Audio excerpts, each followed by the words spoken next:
m'entendez? Donc bonjour tout le monde. Je me présente, donc je suis Nizar Beneji, donc je suis docteur ingénieur en informatique. Voilà, j'ai plus que 12 ans d'expérience dans la sécurité informatique.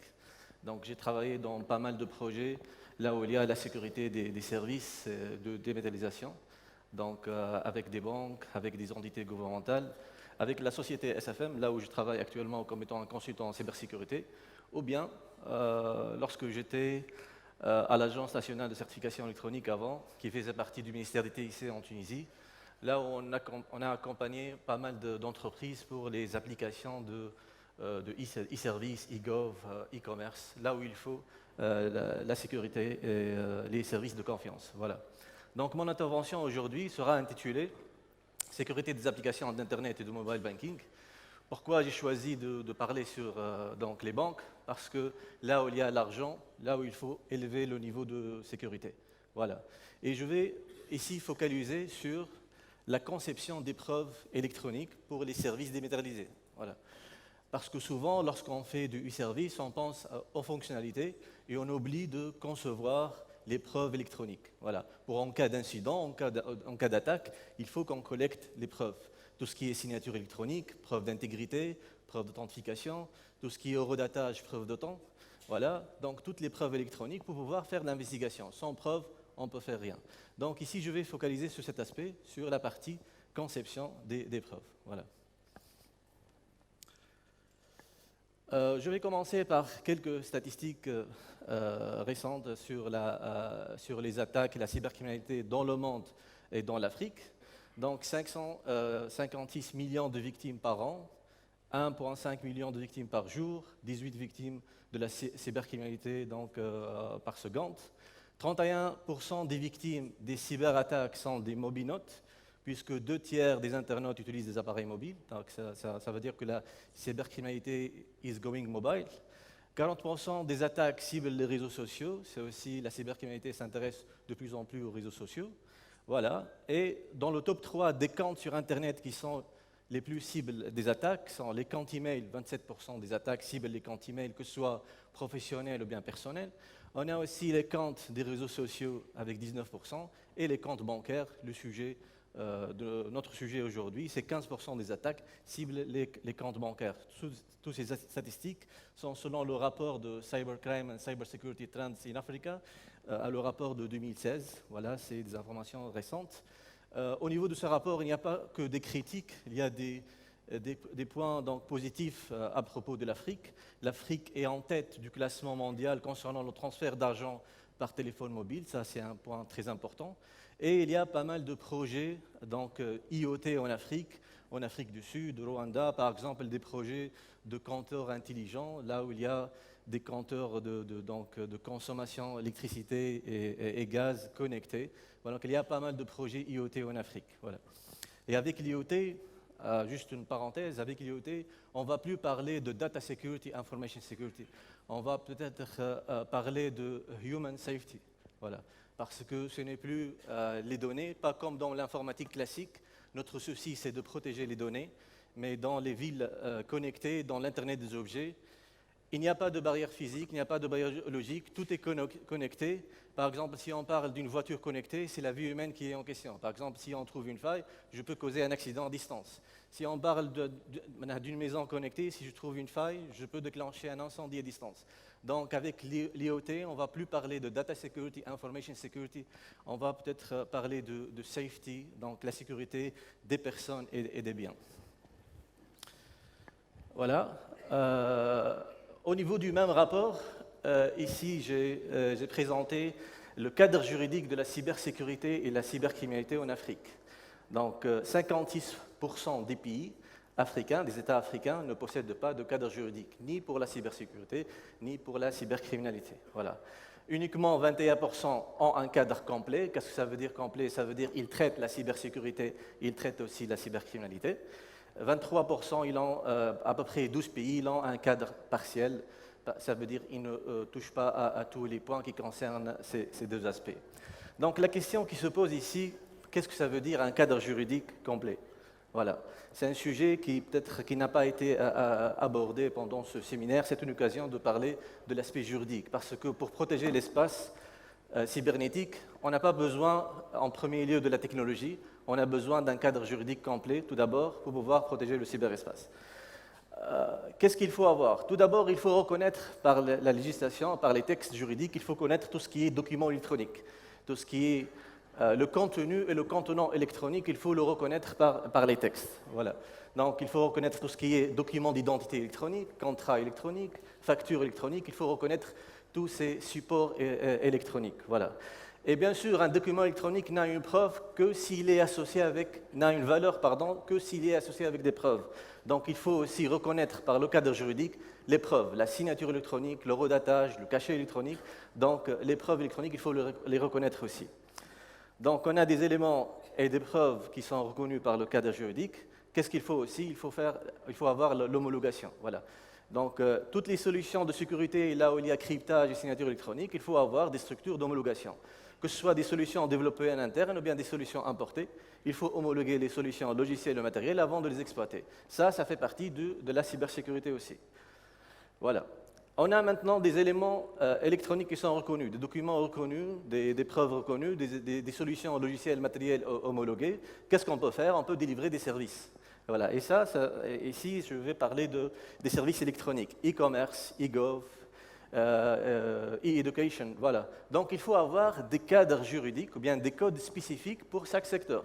Code pour le e-commerce, code pour le e-gov, ainsi de suite. Voilà. Et puisque ces services ils vont évoluer dans le temps, donc il faut penser à faire l'audit et le contrôle périodique. Voilà. Et aussi, on va avoir des consommateurs de services électroniques. Donc, il faut avoir aussi un cadre juridique pour protéger les consommateurs des services électroniques. Donc, il faut avoir en cinquième étape un cadre juridique pour la protection des données à caractère personnel et pour la protection des consommateurs de ces services électroniques.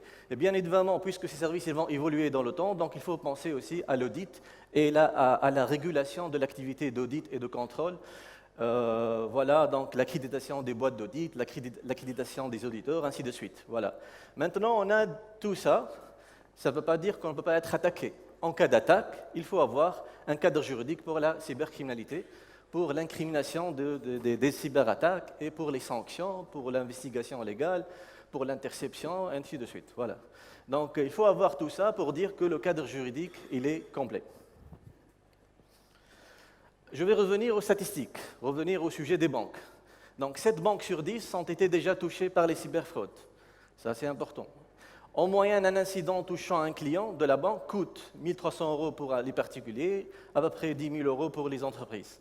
Et quand la banque elle-même est touchée, donc les pertes, c'est à peu près de 1 million d'euros. Voilà. 25% des attaques par hameçonnage ou bien par ingénierie sociale, ils ciblent les services bancaires. Ça, c'est important.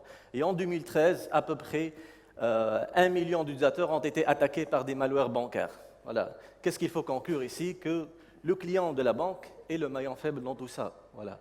Et le maillon faible dans tout ça, parce que la banque, elle va être attaquée de plusieurs endroits.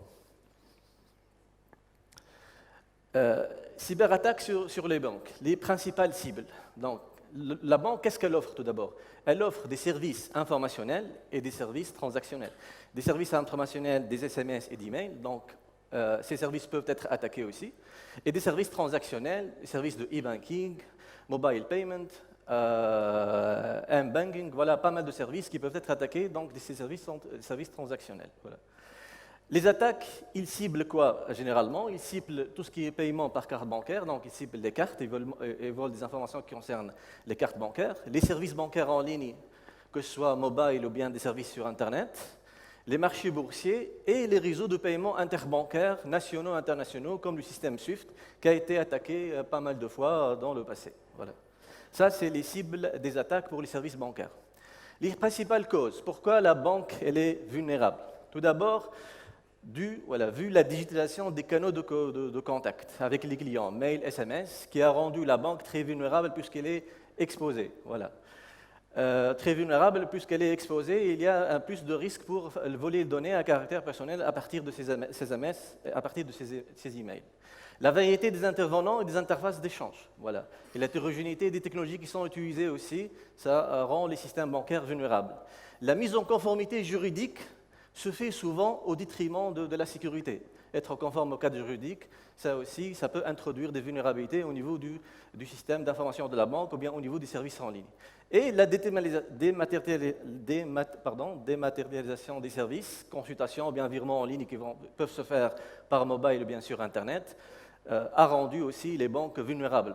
Comme a dit Zakaria hier, pour les banques, il faut avoir une seule porte par laquelle on entre et on sort. Voilà. Mais ici, lorsqu'on va avoir des applications de mobile banking, de Internet banking, il va y avoir plusieurs portes qu'on ne peut pas contrôler. Voilà. Et enfin, la sécurité des services dématérialisés n'est pas vraiment fidèle à la sécurité des services au niveau du guichet.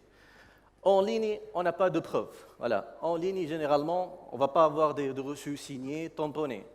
En ligne, il n'y a pas une vérification d'identité comme la vérification qui se fait au niveau du guichet. Voilà. Donc, la conclusion que je peux tirer ici, absence de preuves électroniques lorsqu'on utilise les applications de mobile et d'Internet banking. J'ai un schéma qui explique. Donc, généralement, le client, lorsqu'il se présente au niveau de la banque, tout d'abord, il va remplir un petit formulaire, le chèque volant. Voilà, là où il va mentionner le montant qu'il va faire, du virement, bien le montant qu'il va retirer. Et bien sûr, c'est du papier carbone, souvent, pour assurer une preuve d'intégrité. Voilà. Puis, il va donner le formulaire avec les pièces d'identité à l'agent de la banque. Si le solde est suffisant, donc il va avoir de l'argent avec le reçu tamponné. Et voilà, donc ici, qu'est-ce qu'on a? On a preuve d'identité, preuve d'intégrité pour le papier carbone, il a assuré la preuve d'intégrité. Voilà, donc la banque elle a une copie, moi j'ai une copie, donc c'est une preuve d'intégrité. La signature électronique et le document d'identité, c'est une preuve d'identité. Le cachet avec le temps, c'est une preuve de temps. Donc on a pas mal de preuves lorsque je me présente au niveau du guichet. Mais lorsque je suis en ligne, en utilisant une application de mobile ou Internet banking, souvent les banques nous donnent des identifiants et des mots de passe. Voilà. Donc il n'y a pas vraiment une conception des preuves au niveau des applications d'Internet et de mobile banking. Ils ne pensent pas à intégrer la signature électronique, le redatage électronique, toutes ces preuves pour essayer d'être fidèles à la sécurité qui est fournie au niveau des guichets. Voilà. Donc, en ligne, pour les services en ligne, pas de preuve d'identité, pas de preuve d'intégrité, pas de preuve de non-répudiation, pas de preuve de temps et pas de preuve en cas de passation ou bien de délégation. Par exemple, moi, pour autoriser ma femme pour pouvoir retirer de l'argent depuis mon compte, je dois faire une procuration, là où il y a signature légalisée, etc. etc. Mais lorsqu'on est en ligne avec un login mot de passe, il suffit de donner ce login mot de passe à une autre personne pour me remplacer. Voilà. Ici, donc, on peut dire qu'on n'a pas une preuve en cas de passation, une preuve en cas de délégation. Ça, c'est les problèmes. Quelles sont les solutions qu'on peut intégrer? Voilà, les solutions envisageables. Tout d'abord, il faut penser à une authentification forte. Parce qu'au niveau du guichet, lorsque je me présente, il y a une authentification forte face à face. Et lorsque je signe sur le formulaire, l'agent il a le spécimen, il va comparer les deux. Donc il y a vraiment une authentification forte de la personne. Voilà. La signature électronique. On a besoin de la signature électronique comme preuve d'intégrité pour les transactions qui vont se faire en ligne, et de la signature électronique aussi comme preuve d'identité, et la signature électronique aussi comme preuve de non-répudiation. On a besoin aussi de l'horodatage, preuve de temps. On a aussi besoin du chiffrement parce que les communications vont se faire dans client-serveur, donc il faut penser au chiffrement. Il y a des informations qui seront stockées sur la machine, donc il faut penser au chiffrement au niveau de la machine aussi. Et bien sûr, toutes les transactions, tous les documents électroniques doivent être archivés, donc il faut penser aussi à l'archivage électronique sécurisé. Comme pour les cas des chèques volants, la copie, je pense que les banques ils vont archiver les copies pendant une certaine période de temps, d'entre 10 ans. Donc, lorsque je vais utiliser une application mobile, lorsque je vais me connecter sur le service web de la banque, on doit aussi penser à l'archivage électronique sécurisé, le sujet qu'on va essayer d'expliquer. Voilà. Tout d'abord, pour l'authentification forte, comment on peut dire qu'on a un système d'authentification fort? Tout d'abord, on doit faire intervenir plusieurs facteurs. Le premier facteur, c'est ce que l'utilisateur connaît. Une information que l'utilisateur seul connaît, qu'il va présenter au moment de l'authentification, et pour être sûr que c'est bien lui. Un login, mot de passe, code PIN, etc. Ou bien ce que l'utilisateur détient. Par exemple, une carte à puce, carte bancaire, je vais présenter cette carte, quelque chose que je détiens, voilà, pour dire que je suis la bonne personne. Ce que l'utilisateur est, c'est la biométrie digitale statique, par exemple l'empreinte. L'empreinte, c'est une biométrie statique, c'est ce que l'utilisateur est. Ce que l'utilisateur sait faire ou fait, ça c'est la biométrie dynamique. Par exemple, la voix.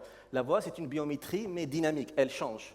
Par exemple, ma voix lorsque je suis en bonne santé n'est pas ma voix lorsque je suis malade. Même volontairement, je peux changer ma voix. Donc la voix, c'est un élément biométrique, mais qui est dynamique, qui change.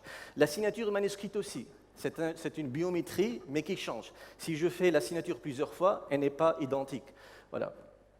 Et le dernier facteur, où l'entité est située au moment de l'authentification. Il faut combiner tous ces facteurs pour faire une authentification forte, pour essayer de remplacer le fait d'authentifier le client de la banque au niveau du guichet, une authentification face à face, là où il y a une présence physique.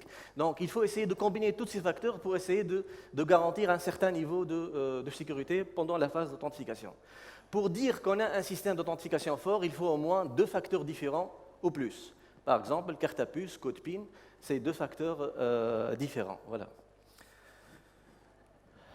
Voilà, donc les techniques qui sont utilisées généralement par les banques, c'est des cartes à puce. Par exemple, pour le cas de l'Estonie, ils utilisent les cartes SIM qui sont à la fois des cartes télécom et des cartes puces. Là où il y a l'identité nationale, elle est stockée sur ces cartes. Ils vont se servir de ces cartes pour s'authentifier sur les applications de Mobile Gov en Estonie et de Mobile Banking. Voilà. Il y a aussi les certificats électroniques. Le certificat électronique, c'est quoi? C'est un document d'identité électronique qu'on présente au moment de l'authentification pour essayer de s'authentifier sur le système. Et ce certificat, il est délivré par une autorité de confiance, qui peut être une autorité nationale, ou bien pour une banque, elle peut mettre en place une PKI d'entreprise, une autorité d'entreprise pour délivrer des certificats pour ses clients ou bien pour ses agents.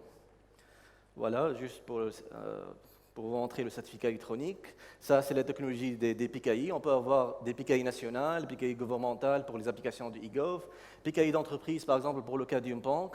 Voilà, donc ça, c'est la technologie des PKI. PKI, c'est quoi? C'est Public Key Infrastructure. C'est un système qui va servir pour la génération des clés et la génération des certificats. Et le certificat, c'est quoi? C'est un document d'identité électronique qui va servir pour authentifier les clients à distance. Voilà. Il y a une autre technologie qui est utilisée aussi par les banques pour les grands comptes, c'est les dongles OTP, ou bien les tokens OTP, One Time Password. Par exemple, pour les clients de la banque, ils donnent au client un login mot de passe pour s'authentifier. Et au moment du virement, il va utiliser ce dongle pour générer un mot de passe pour valider la transaction.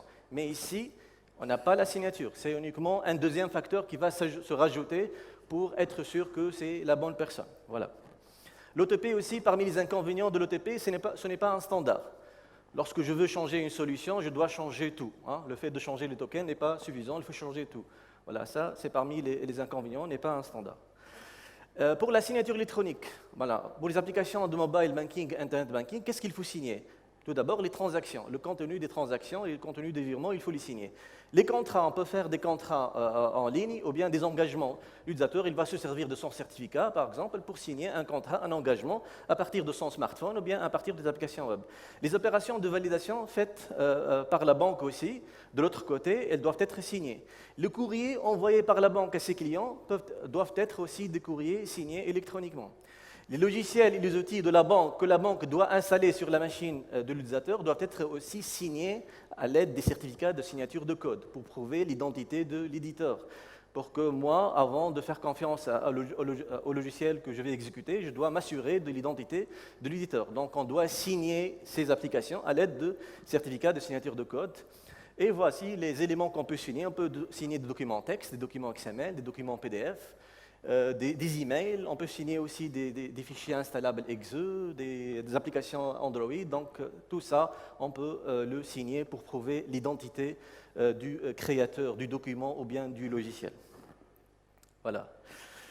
Pour la signature électronique, le concept de base, what you see is what you sign. Donc, il faut donner à l'utilisateur la possibilité de visualiser le contenu de la transaction avant de faire la signature. C'est parmi les éléments de base à vérifier lorsqu'on fait l'homologation de ce genre de produit. Il y a 3 durées de validité pour les signatures. Il y a une signature court terme, moyen terme et long terme. Pour la signature court terme, qu'est-ce que ça veut dire court terme? Ça veut dire que la vérification de la signature va se faire quelques secondes après sa création. Ça veut dire que je signe l'acte et au niveau du serveur, après quelques secondes, la signature va être vérifiée et voilà, on n'a plus besoin de cette signature. C'est juste pour vérifier l'intégrité de la transaction.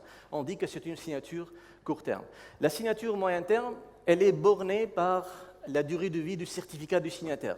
Si le certificat du signataire expire, automatiquement, toutes les signatures qui ont été créées par ce certificat vont expirer. On dit que c'est une signature court terme parce qu'elle ne va pas durer dans le temps. Et pour les signatures long terme, c'est une signature qui est généralement destinée pour l'archivage. Donc les documents qui sont signés et qui sont destinés pour l'archivage, donc il faut opter pour la signature long terme. Et qu'est-ce que ça veut dire signature long terme? C'est une signature là où on doit mettre tous les éléments de preuve. Par exemple, au moment de la signature, je dois collecter tous les éléments de preuve. Preuve de quoi? Preuve de la validité du certificat du signataire, preuve de temps, jeton de redatage par exemple, et on doit inclure tout dans la signature pour l'archiver. Pourquoi on fait ça? Pour qu'après 10 ans, 20 ans, on récupère la signature, on a tout ce qu'il faut au niveau de la signature pour la vérifier. Parce qu'après 10 ans, 20 ans, il n'y a aucune garantie de trouver le même serveur de redatage, la même autorité pour me dire est-ce que le certificat est valide ou non. Donc il faut collecter, au moment de la signature, collecter tous les éléments de preuve, les injecter au niveau de la signature, puis l'archiver, et après une certaine période de temps, on peut récupérer et vérifier. Voilà, ça c'est la signature électronique. Les standards de la signature électronique, donc il y a des standards simples et des standards avancés. Ce qui est marqué en rouge dans cette signature, c'est les signatures électroniques. Là, on peut injecter tous les éléments de preuve. Là, on peut mettre un jeton de redatage.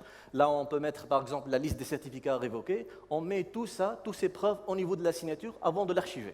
Voilà, on dit que c'est signature avancée. Là, on peut injecter pas mal de preuves au niveau de la signature. Pour les applications mobiles aussi, on a ce qu'on appelle mobile signature.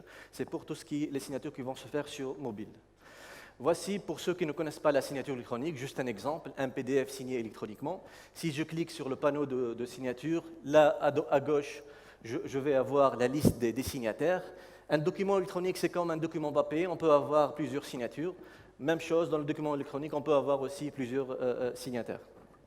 Voilà, un document, par exemple, cette présentation, elle est signée à l'aide d'un certificat électronique. Et voici ici, c'est pour dire que le document, il est scellé. Voilà, le document il est signé et j'ai la possibilité d'afficher le certificat du signataire. Et si l'icône n'est pas barrée, c'est une preuve que le document n'a pas été changé depuis sa création. C'est juste un exemple pour savoir de quoi il s'agit, la signature électronique. Le redatage, c'est quoi le redatage? C'est une preuve de temps. C'est un tiers de confiance qui va certifier le temps. Parce que souvent, avec les applications d'Internet et de mobile banking, lorsque le client il va valider une opération, bien signer une opération, si on n'utilise pas le redatage, le temps qui va être injecté au niveau de la signature, c'est le temps de la machine de l'utilisateur. On ne peut pas faire confiance à ce temps, parce que l'utilisateur il a la possibilité de reculer ou bien avancer le temps de sa machine. Donc, pour ce genre d'application critique, il faut faire appel à un tiers de confiance qui va certifier le temps, qui est le serveur de redatage, qui nous donne des contre-marques de temps ou bien jetons de redatage qui peuvent être injectés au niveau de la signature des transactions. Ça, c'est le rôle de l'eurodatage. Là où il y a un serveur de redatage et un client de redatage qui va interroger le serveur pour demander les jetons de redatage. Un jeton de redatage, c'est quoi? C'est une association entre l'empreinte de la transaction et le temps. Et ces deux informations, ils sont signées par une autorité de redatage et le résultat, ça donne un TST, un Time Stamping Token. Voilà. La confidentialité, le besoin du chiffrement. Comme j'ai dit tout à l'heure, puisque la plupart des applications de mobile banking et internet banking sont des applications client-serveur, donc il faut obligatoirement il faut chiffrer le trafic entre le client et le serveur. Et s'il y a des informations qui vont être stockées sur la machine de l'utilisateur aussi, il faut les chiffrer aussi. Voilà. Et ça, c'est le besoin du chiffrement. Le dernier point, c'est l'archivage électronique, comme j'ai dit tout à l'heure, pour ces applications. Pour les applications bancaires ou autres, on a besoin aussi d'archiver les documents électroniques. Et pour archiver un document électronique, ce n'est pas comme les documents papier. Voilà. Un document électronique, il est stocké sur un support électronique. Et le support électronique, il a une durée de vie. Voilà. Donc, généralement, la durée de vie du document électronique, elle est bornée par la durée de vie du support de stockage. Si le support il est abîmé, je n'ai plus accès au document.